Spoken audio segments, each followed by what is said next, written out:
Patri, Filii, et Spiritus Sancti. Amen. Hi everybody, I'm your guest, Carl Bindman, here with your hosts, Harrison and Tristan, for The Young Pope. It's me. I'm the Young Pope. Spoilers. Welcome to Habemus Podcast, a podcast about HBO's The Young Pope, where we watch The Young Pope, and then we talk about it. My name, of course, is Tristan Amol, and as always, is Harrison Milo Rahajason. Harrison, whew. That was a good episode. That was a really good episode. I think that I didn't remember that episode was so packed with stuff, but after watching it again, yeah, there's a lot to go through with that episode. I think there's a lot to sit through. Yeah, absolutely. It's going to be a good one to break down. And as always, we have a guest viewer with us today, as you heard already. How can I introduce you? Former creative director at The Link at Concordia. Man of theater. Yeah, you're in a play now, right? Tell us about your play. Yeah. So Carl Bindman. Carl Bindman, hi, that's me. I'm going to be plugging a play that I guess will be done by the time this show airs. When is the play? It's next week. This is going on Sunday. So. Oh, okay, great. Come to my play. May 30th to June 2nd, Marcia S. by Fabrice Melchior. Oh, yeah, I shouldn't touch the table. Yeah. It's a French play. It's at Théâtre Art Neuf in Parc La Fontaine, and it's really good. If you're interested, definitely check it out. Check out my Instagram. I post about it. But awesome. And you have Twitter now. I'm back on Twitter. Yes. I am. When I saw that Carl Bindman followed you thing yesterday, I was like, oh, yes. Instantly follow back. Instant. That's a no-brainer. So today is episode 5 of The Young Pope, and we usually start these things by asking our guest viewers. So the base of the show, if you're not familiar with it yet, just go back and watch episode 1 because it would make more sense. But 3 things: what's your highlight of the episode? What's your low light? And the Diet Cherry Coke. No, it's just Cherry Coke Zero. Cherry Coke Zero. I always mess it up. Yeah, it's not as easy. The Cherry Coke Zero character of the episode. We usually start by asking, did you like the show? Did you like episode 5? Okay, so I did. I haven't seen any of the Young Popes. So Harrison and Tristan, you guys watched the whole series, right? Yeah. And you sort of know what's going on. I came into this totally blind. Like, all I knew was Jude Law played the Pope. That's enough for me. But I didn't know any of the characters. I didn't know the plot at all. So it was really fun, kind of a journey of discovery. And I feel like this episode in particular was really climactic in a lot of ways. Oh, yeah. So it was fun for me to get to see the climax of all these plot lines and not have to worry about the plot leading up to them. I got all the action. Yeah, I feel like you were really lucky coming in at like one of like the better ones. Yeah. Because a lot of shit goes down, and like there's a culmination of like a bunch of stuff, you like for the good or the bad. I think the good thing about this episode is that it actually gives a lot. It explains a lot of things from previous episodes. Because a lot of the other episodes, they kind of just stand alone as being these weird episodes that you don't really know what's happening. So if you haven't watched previous episodes, you're just not going to know what's going on. And I got to say that, even not having watched the show leading up to this, it was pretty easy to follow. Mm-hmm. I think it's a testament to, I want to talk about the cinematography later, because it really effectively shows character through the filming and not necessarily the acting and stuff, which I thought was really interesting. But just the structure of the episode, the flashbacks to the orphanage and stuff, really effective, at least for me as somebody who hasn't seen any of the show.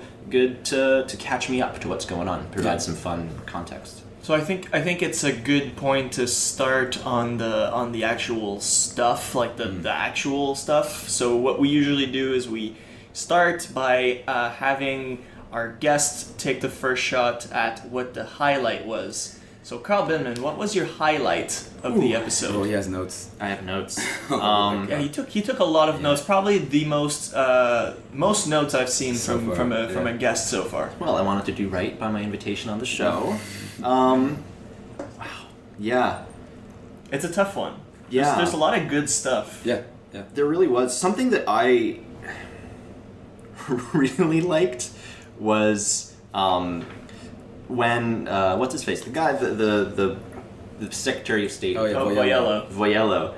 I don't want to make this my highlight because there was a lot of really good stuff. This was a really good thing too. Just so in the show, Voyello, it kind of comes to a head. His plan to frame the Pope for having a relationship with the wife of the head of the Swiss Guard. She's sterile. She's infertile. She's after the Pope because the Pope performs miracles, and she thinks that she can get him to make her fertile. And so she's super down. He's like, I mean, I'm the Pope. I can't do that. But there's a scene where Voyello has like a paparazzi photographer and a guy reading lips, and they're looking at them, the Pope and the wife of the Swiss Guard. What's her name? Esther. Yeah. Looking at Esther and the Pope in like this sort of secluded area. And the paparazzi guy's taking photos, and Esther takes the Pope's hand, puts it on his stomach, and is like, "Hey, heal me." And then she like moves his hand up to her boob, and then the Pope is like, "Hey, listen, I'm sorry, I can't do this. I am not strong enough to love people. That's why I'm a priest. I love God. I'm a coward like all priests." And that to me was the highlight, because I thought it was like a really honest reflection of the church's attitude towards women. Like, the Pope openly being like, I am afraid of women, essentially, was so interesting because, well, a few reasons. I took notes on this earlier, but like, I mean, even, the Bible, Genesis, Garden of Eden, Eve is the bad one, right? And then throughout the Bible, it's always women doing dumb, bad things and getting punished for them. Because women are evil, says the Bible. But the thing that really stood out to me was having a pope say this. There's a myth, kind of an urban legend in Catholicism, that there was a female pope. I don't know if you've heard about this. I've never heard I have not, no. Okay, so great. yeah, so it was a myth that sort of started in the Renaissance, just one of those urban legends. But then it got written down by like historians. Like, so my girlfriend, she's studying classics and philosophy at McGill, and she took out a book called Important Women, written in, I think, like the 1600s in Latin. And it talks about like these important figures from history who are women. Most of them are gods and heroes from like myth and stuff. But one was this female pope, whose name I don't remember. I wish I could remember it. And the story of the female pope is she was really smart and good, unlike most women, and got and connived her way into becoming the pope. She pretended she was a man, and she was really cool and stuff, but then she was overcome by her womanly weakness and had a relationship while she was the pope, and she became with child. And so eventually she was able to hide it under all her robes for a while, but then one day, during a papal procession through the streets of Rome, she went into labor. And gave birth right there in her pope robes, surrounded by all the cardinals. And of course she was barred from being the pope.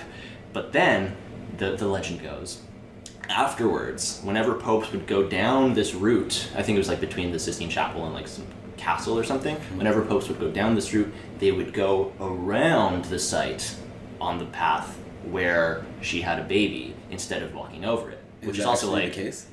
I don't know, but that was what was written in this history. Okay.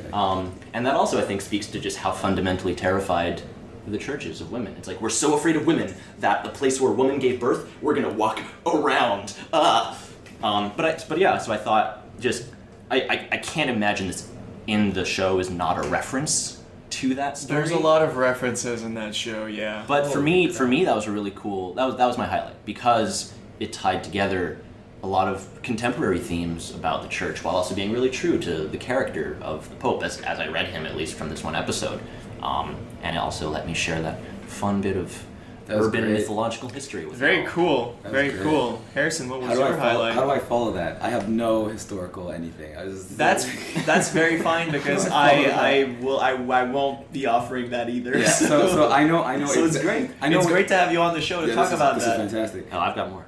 Awesome. So I know what your highlight's gonna be, Tristan. So I'm gonna. Yeah, you know what my highlight is so already. I'm not even. Okay, so my highlight, very kind of in the same following the same storyline as your highlight, Carl, was the scene where Voyello is asking the Pope for forgiveness for the whole scandal thing, and you see there he's like kind of blocking his head, he's walking, so the Pope is like elevated on some sort of ramp thing, and he's like, and he's just walking just normally, and then Voyello's there like, oh, what can I do, I'm so sorry.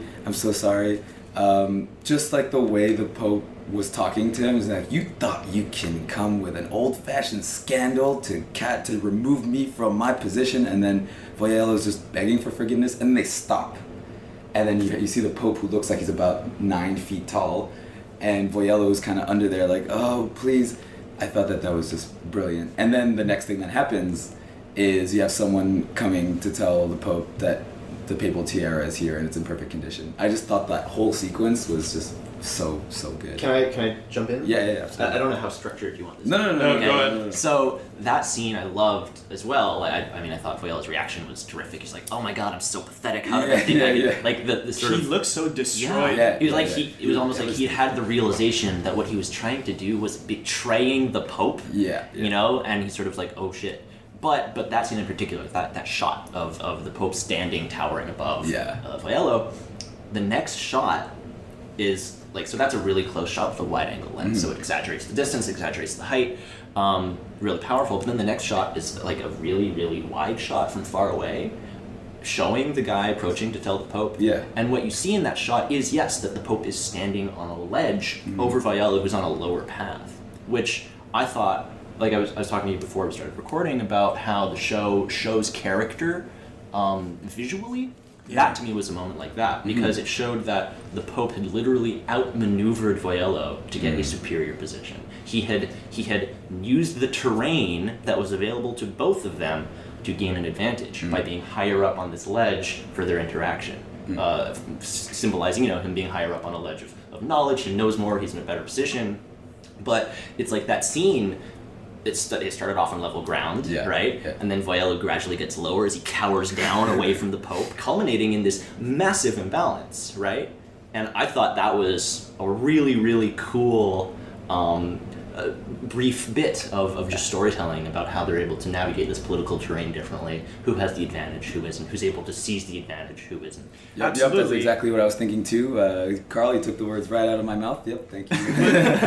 But to add to that, I think it's like it's really is that whole shot, or that whole like 30 seconds is like the culmination of like 5 episodes. Yeah. Because so the backstory for you, Carl, that probably doesn't know about that one is the fact that he was supposed to be the Pope of Compromise, because in the choice from the votes, the cardinal votes, he wasn't necessarily the one that everybody wanted, but he was like the people that some wanted, and he was gonna be easily like. He's gonna be a happy medium. He'll be like puppeteered his way to the papacy. Yeah. But he's totally different, and like now people are like going like completely like 180, just going like, well, now let's try and get him out, and So that was like the culmination of like, that's not gonna happen. Yeah. I'm not going anywhere, and I thought that scene was great. Yeah, the tables completely turned on that specific scene. However, it was not my highlight. Ooh. Because my highlight is my favorite. After. Exactly. It's the scene right after, because it's my favorite scene in the entire series. It's when he gets dressed, and he finally gets that papal tiara, because he's been waiting for so long to give that speech, and one of the reasons why is because that he's waiting for that tiara. And like really? So the show the show's like 2 years old, okay? It's not like back when LMFAO was like super popular. No, they haven't been popular in like a decade. Exactly. I still think of them regularly though. Honestly, it's every time I think of that song in particular, it was Every Day I'm Shuffling. Yeah. No, that was no. But every time I think of Every Day I'm Shuffling, I get really sad, because I know that those two guys have made more money off of that song than I ever will in my entire life, and it's like. Yeah, but they started really well, because aren't they like aren't they like the nephews or the grandsons of like the guys who started Motown or something? Yeah, they're like they started off like with an advantage. Okay, like, maybe. But anyways, Sorry, so continue, yes. so he gets dressed and you get the red shoes. You get like just him going, no, these aren't the right shoes, and then and then he puts all the things on, which is basically like wearing like fucking carpets. Yeah. And the rings like, too. The rings, and then the pan over the tiara. And then the music completely stops. They put the thing on, and then it just cuts by like him in the hallway smoking. Like everything about this scene is like extra and amazing, and it's great. Yeah. And every time I see it, I'm like, this is really good. It's really good. And then it just like cuts to like the probably most reductive speech, and But like horrible. Reductive? What do you mean? in terms of like he is like. Regressive? Yeah, that's Okay. the word. Yeah, regressive. The most regressive speech probably ever like I've heard in a fucking while. So yeah, just like it's a roller coaster. That part of that show really is.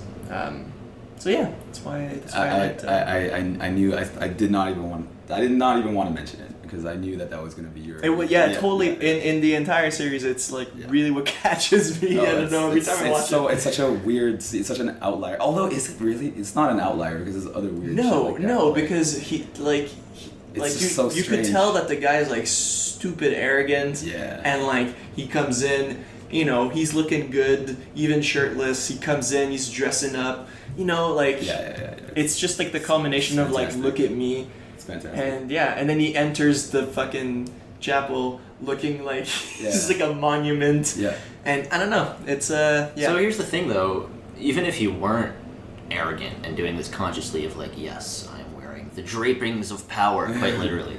Get it? Because they're Anyways, but so that would be the case anyway, right? The Pope would have to do this. The anyway. institution of the Catholic Church is just its cup runneth over with riches, right? Yeah. So. But I see this scene as like putting fudge on a lava cake. Why do you need? It's like overdone, But yeah, it is decadent, but you're putting more shit on top of it. Yeah. So yeah. So interesting. Yeah, so we're gonna take a break. We're gonna hear about another show on the network, and then on the other side, we're gonna continue with our second segment.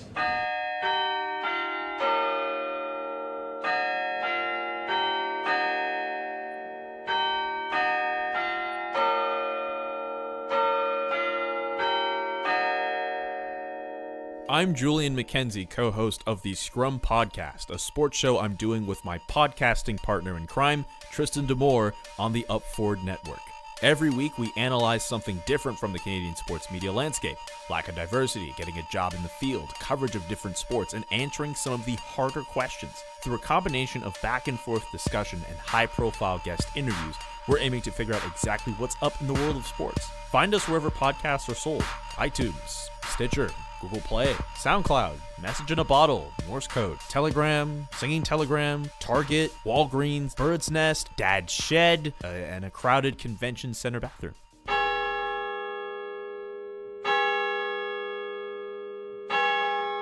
And we're back here on episode 5 with Carl Bindman. Hello. Carl, in terms of lowlights, what did you not particularly like from episode 5? It's kind of a tough one, honestly. It is. Well, no, for me, it's pretty easy, actually, because it was kind of the one point in the episode where I was pulled out of the action, I guess. And it was what you mentioned as your highlight, the speech. Well, at the end of your highlight. Oh, yeah, his the speech. His speech itself, because not knowing that he was elected to the papacy with, a platform of kind of compromise, and people thought he would be kind of manipulable, and for me, I didn't have context for why that speech was so powerful, right? So, well shot, well acted, well written, I guess. But for me, I wasn't armed with the right information to get the most out of that scene. But that's fine. Yeah, that's fine. Yeah, but that for me was the part I enjoyed the least, through no fault of its own. Like the thing about the thing with the compromise is that he was actually the first person in that scene to go kiss his feet was the guy. What's his name again? Spencer. Spencer. So Spencer was supposed to be the next pope, Okay. but he wasn't elected because they wanted someone that can compromise a lot of the cardinals. Sort of like they use the word liberal, so the liberal, open-minded, I guess, leanings of some of the cardinals, and the conservative ones of Spencer. So Lenny was tapped sort of as like the happy medium because he's young. So Lenny is his name? Yeah, Lenny's the Pope's name? Yeah, Lenny. What a Please, name. Pius the 13th. Pius the 13th. Pope Lenny. Yeah, I think that's also that has a lot to. Oh yeah, Lenny. Lenny's the Jersey kid that is him before being Pope, and Pius the 13th is him. So Yes. something that I loved, because this was a question I was going to ask you guys, where in the U.S. he was from. Because when he was doing his big Pope speech, You he sounded like he was from Jersey. Yeah. I was like, Yeah. And I gotta say though, that was really weird for me through the whole show of, the Pope saying shit like, I'm not a man, I'm a coward like all priests, or I wrote here, what's his accent? But, well, Jude. So yeah, that's Jude Law's a interesting. Brit. Jude Law's a Brit Yeah. who's playing a Jersey guy. Who's the Pope? he does a good job though. He does. British people are good at American accents, like Benedict Cumberbatch. Yeah. But I can't find a quote that I'm looking for. But like he's saying things that are very, like churchy and priesty, like, God's doing stuff and I'm the Pope. And it's so weird just fundamentally to hear that from like a very American accent. So Audrey from the Trib said that as well because He's a ghetto Jersey. he's ghetto Jersey Pope. That's what she said, and Yeah. it's like it's when he's talking about these when he's talking about scripture or about how the church ought to be run, and then you hear that little Jersey twang Yeah. going on. You're just like, what is going on? But in the name of the Father, the Son, and the Holy Ghost. Amen. Amen. Hey, my cousin Vinny, he should be Pope too, huh? Jeez Louise, get this guy out of here. What a soundbite. Sorry, what were we talking about? Pope Tony the First. Yeah. I think that's the name of the episode. Pope Tony the First. No, but you take any pope and put Italian kind of, not an Italian, like a New Jersey kind of name on it. Pope Francis, hey, it's Pope Frank. Pope Frank.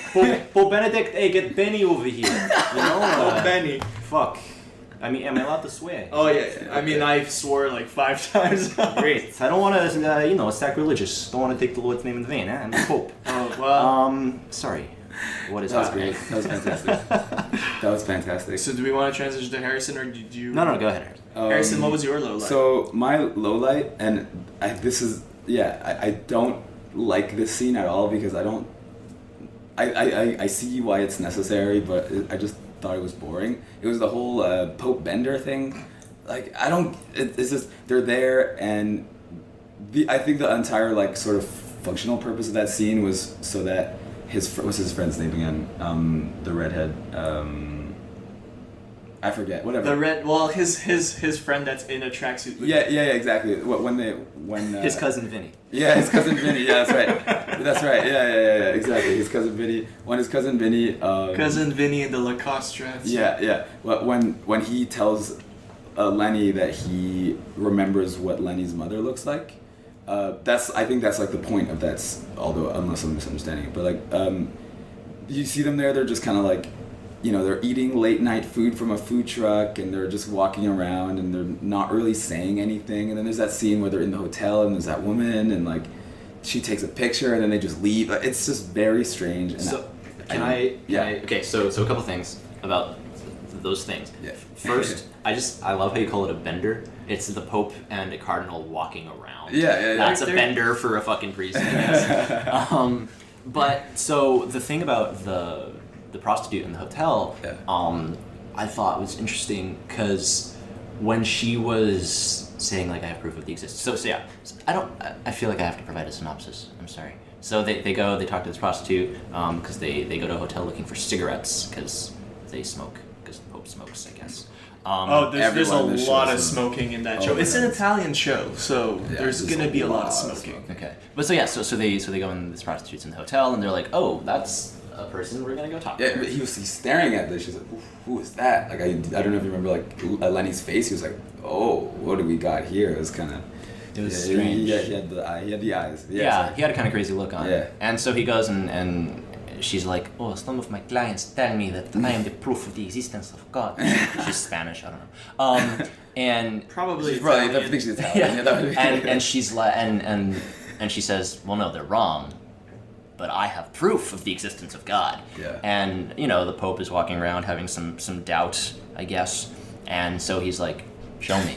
I implore you. I implore you, please. He said I implore you. Yeah, That's the word. And so she takes a picture of his face and zooms in on the eye and says, your eyes, they're the proof of the existence of God. And that is an argument. That's like an argument used by, in Oh, really? yeah, like sort of the philosophy of religion is like one of the arguments is like the clockmaker argument, which is that the human eye is such an intricate, perfectly designed machine that it has to be the result of an intelligent design. It's like a creationist argument. Yeah. And so I think the Pope was like, oh, okay, anyways, moving on. Yeah. Because the official stance of the Catholic Church is evolution happened, God caused the Big Bang. And the Pope here probably recognized that and was like, okay, I'm not interested in getting into a theological argument with you. I just want a cigarette. But of course, just to add that the eye is a product of evolution. Like it's not a perfect intricate machine. Tons of problems with it. Yeah, that's what I was All gonna kinds say. of eyes have evolved in all kinds of species. Yeah. So just wanted to just throw that out. Oh, I thought of that. I didn't know about that part of it, but I just thought that whole scene was strange and like that they just take off. And the other thing about it is that nobody actually knows up to this point, other than the people that like work and live in the Vatican. No one knows what the Pope looks like, which is why no one recognizes him. Although he's wearing a white tracksuit. Yeah. Although it is The papal tracksuit. Papal Papal tracksuit. tracksuit, yeah. Did they provide that for him? Did he bring it from Jersey? Like, I'd like to think that he brought it from Jersey. That's a better hypothesis. But yeah. I'm a Do they provide papal tracksuits? yeah, that's an important. Somebody call your local priest. and ask them if Yeah. you have So that was my low light. I thought that scene was kind of boring. And yeah, it really was the papal bender. It's just like, yeah, let's go eat some food at midnight out of a food truck and get up to some mischief. It's like what? It's just so weird. Yeah. My low light is like I feel like I've been talking about that negatively for like the whole of the miniseries. I'm just really glad that like the whole injured lamb Esther subplot is like coming to an end because I cannot stand that subplot. It's just so the Esther thing is like in my mind is just like it's for the series to add like the HBO sexuality. I think it's also to show an actual miracle that. And to basically put the Pope on a pedestal. Yeah. Even more. And yeah, I think the whole like the cheesiness of like the flower scene and like the flower is like how do you say when It blooms. yeah, the flower blooms and then it's like, oh, I feel it, and then Lenny's like, I feel it too.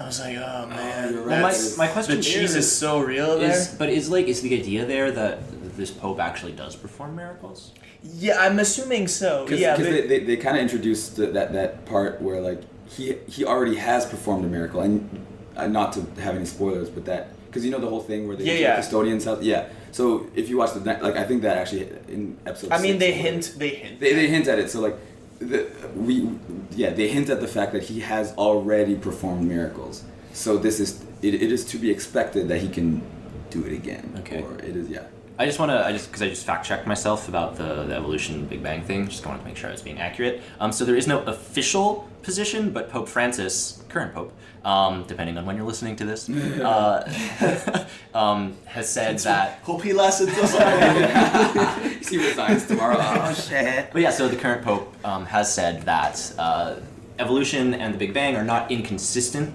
with the existence of God, and that he thinks that God having done the Big Bang and evolution being maybe something started by God is fine. But there's no official position. All right, well, on that note, we're going to take our second break and hear another show on the network. And we'll be back with the Cherry The Coke Coke Zero character of the episode. What is that? Oh, character of the episode. Okay, Well, you answered my question. Well, we'll explain that later.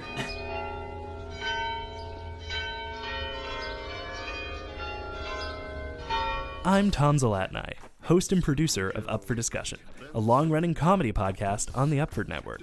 Every week, me and my team of hilarious improvisers use audience-submitted questions to dive deep and delicious into every topic under the sun. Nothing is off limits. The audience has full control. It's like going to an improv show, only it's in your ears, and nobody's asking to see a scene about sex toys. Hopefully. One reviewer called it an underappreciated cult classic. Another reviewer called it not a very compelling product. Go check it out and see for yourself. The Up for Discussion podcast. Available wherever fine podcasts are sold.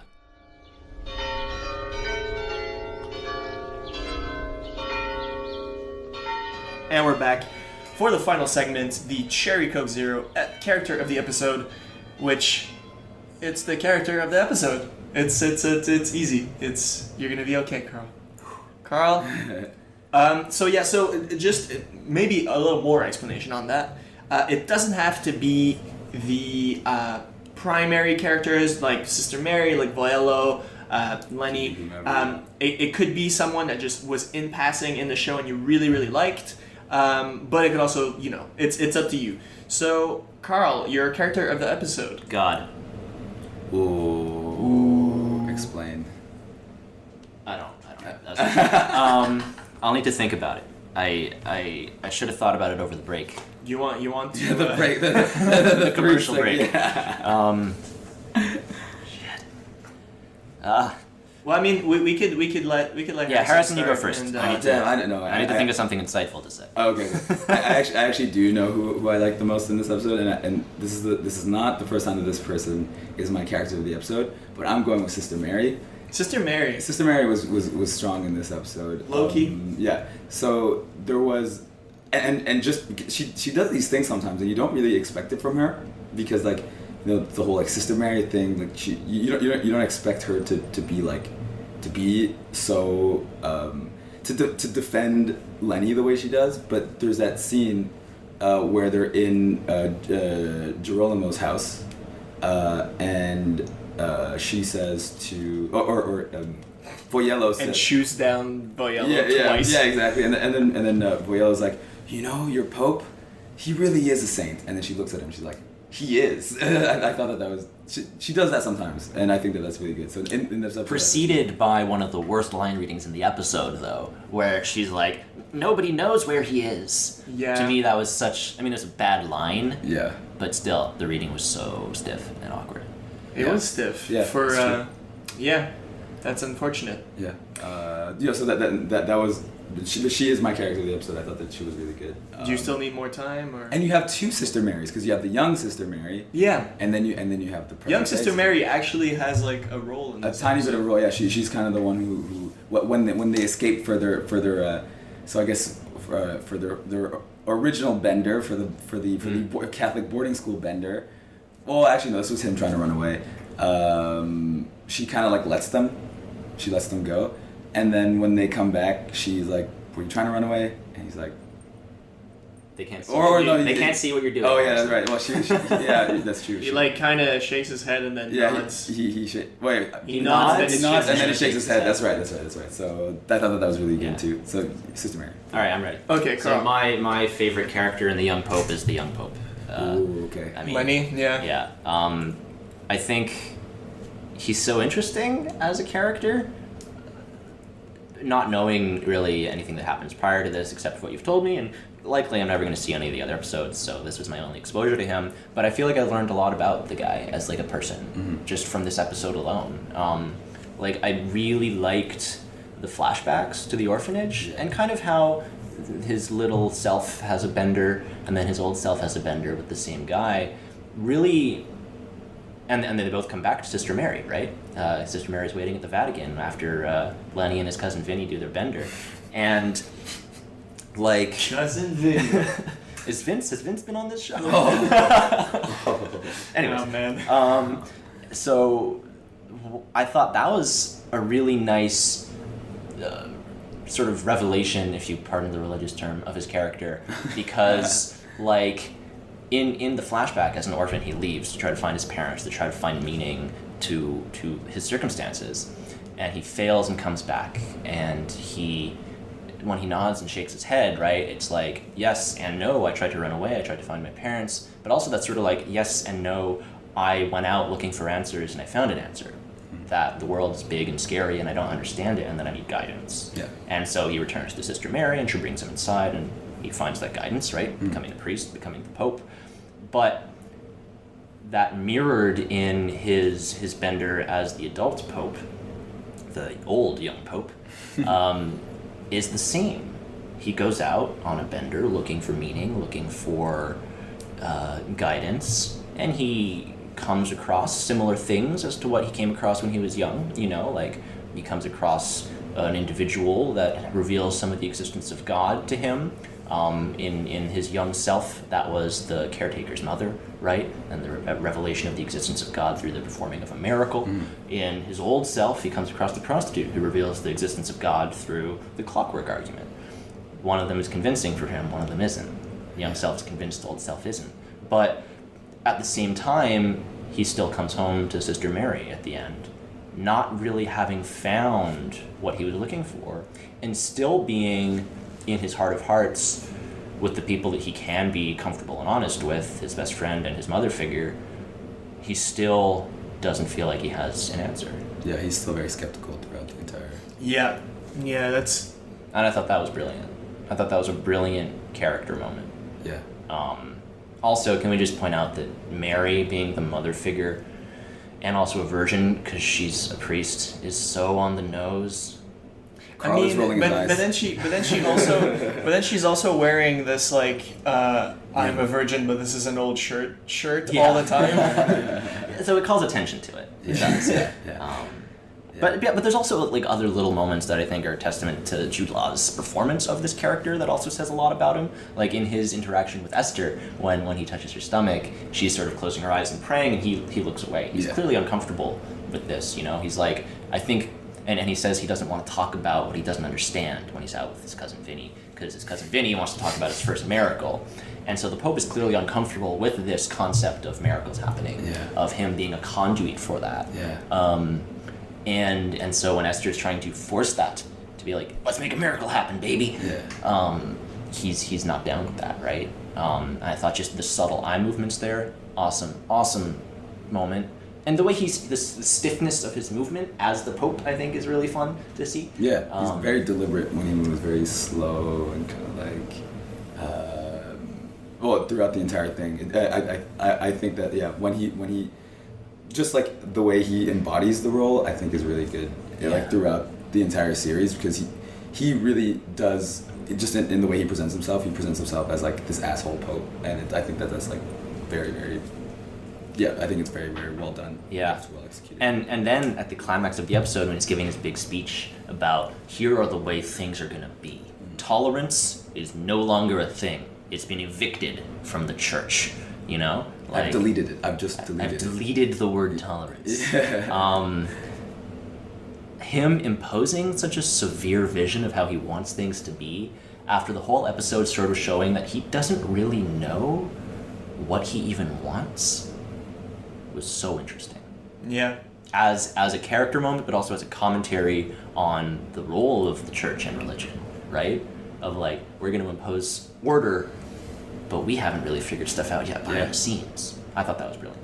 Yeah, my character of the episode is also it's a strong episode for Lenny and Pius XIII. Throughout, I mean, just because there are some Lenny scenes like that. That bender is very much a Lenny scene. Totally. And then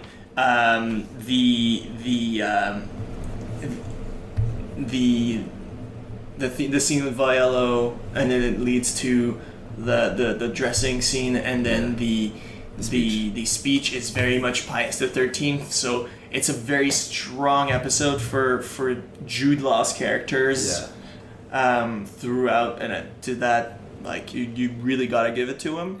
I will give a an honorable mention, because I love having characters of the episode that only like appear for a couple seconds, is the Italian prostitute, for the only reason that she is the only one in the world to have a photo of the Pope. Yeah. But she doesn't know about She it. doesn't know. She's oblivious. I wonder if that's gonna play out later in the series.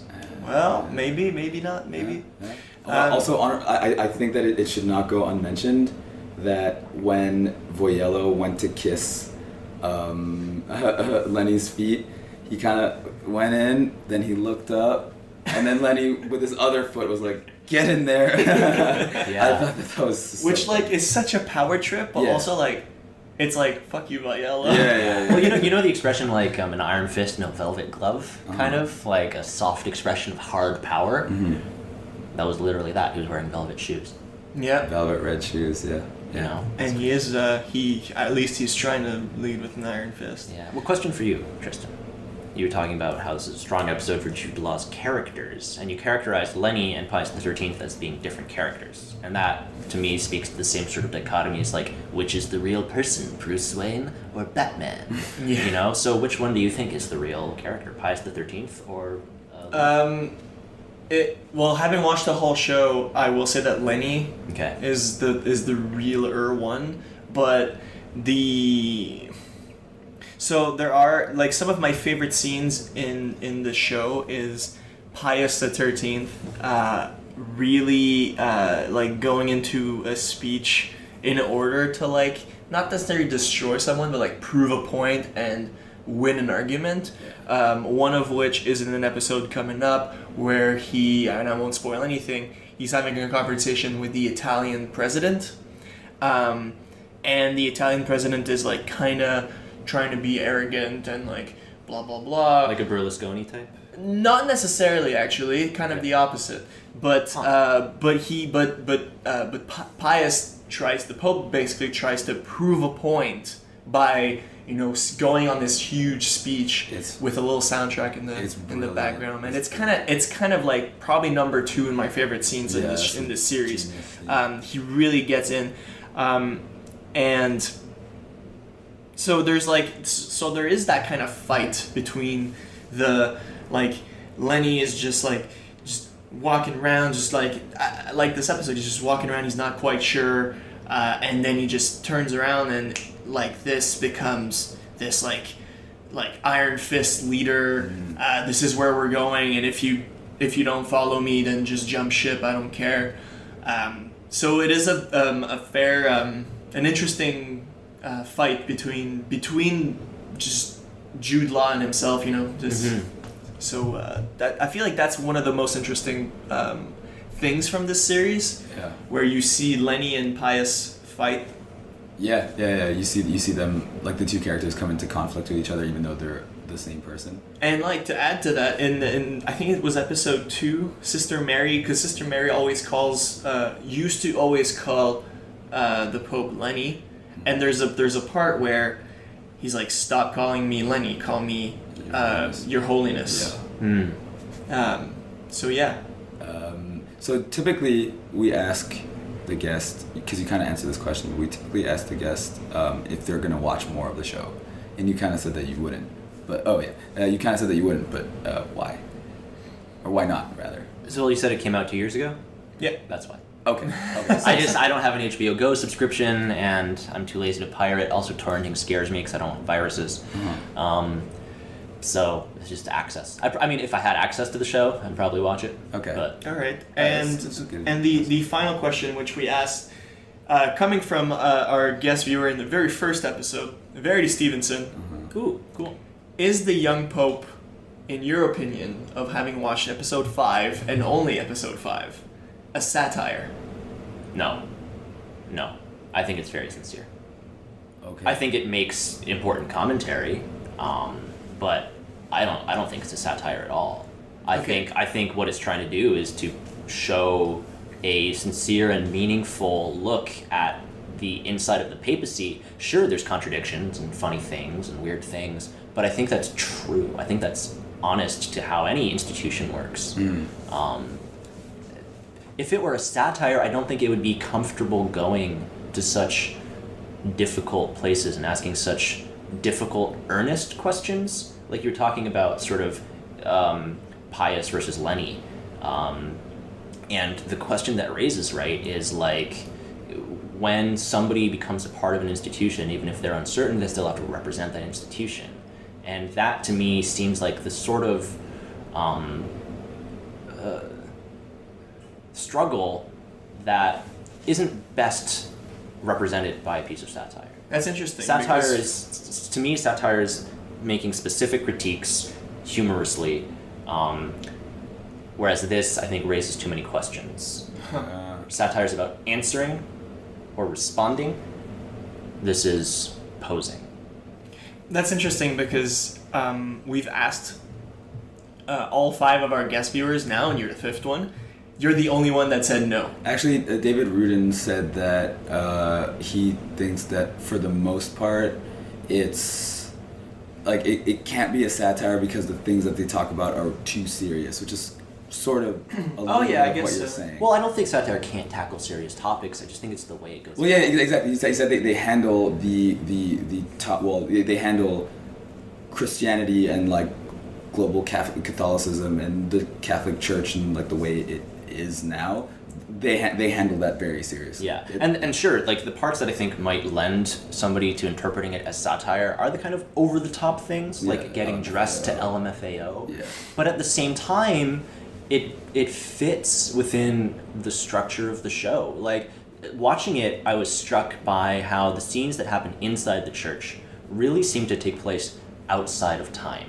They could happen at any time in the history of the Catholic Church. And then when you have intrusions of technology and modernity, they feel really jarring. The cell phones, the helicopter. Well, the helicopter, because I actually wrote down a note about that. There's a lot of scenes with the helicopter, and I think it's very simple. Like, it's very, very easy, like something descending. Right? Deus yeah. Ex Machina. Yeah, something descending from the heavens. It's like, this is at least, so this is only episode 5, this is at least the 4th or the 5th helicopter scene. There's always a helicopter scene, Yeah. so I think that's... But just what a... And another sort of supporting point for this is like, you know, when Esther and Lenny are in the Guardian, the Guardians are so peaceful and beautiful. And then when the paparazzi photographer is taking the photos of them, the shutter is so loud. So loud. Yeah. It's so loud. Deliberately loud. Yeah. Right? So to me, the...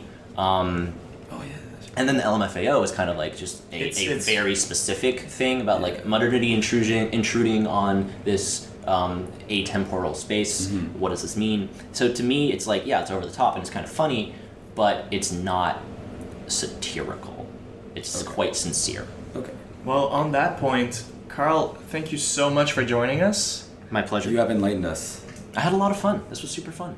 This is what we're trying to do with these. It's like a really cool opportunity to talk about something that happened 2 years ago and to like dive really deep for no apparent reason. Yeah, this is great. Yeah, I'm gonna. Would you like to plug anything else before? So you plugged your. Would you like to replug Your new Twitter. by the end of at the end of the show? Yeah, sure. Is this the end of the show? Yeah, this is the end of the show. Okay. So I'll plug my play, Marcia Hess, by Fabrice Melchior at the Théâtre Art Neuf in Parc La Fontaine. It's May 30th to June 2nd. It's a really good play. It's about a family coming together on New Year's Eve for the first time since the daughter, Marcia, disappeared and died. It's a drama, but at the same time it's a family reunion, so it's funny and quirky while tackling pretty serious stuff. So check it out. It's really good. $10, 8 o'clock next week from Wednesday to Saturday.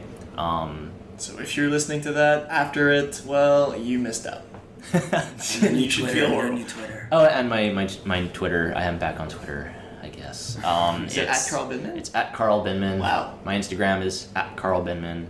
My website, I haven't updated in a while, so I might just put it as under renovation, but it's carlbindman.com. I love myself. You didn't have to plug your website if you didn't want people to go there, but that's fine.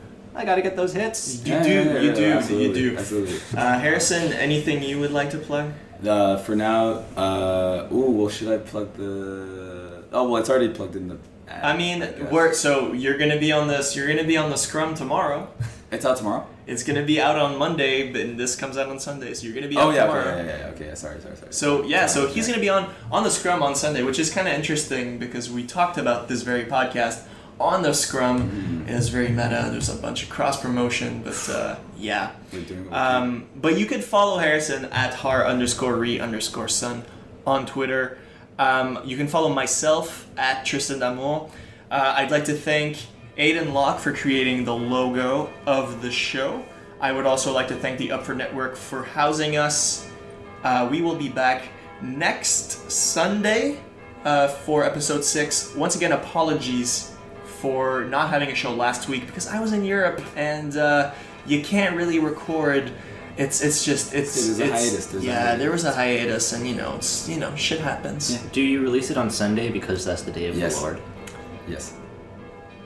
On that note, we'll hear you all next time. The young coach.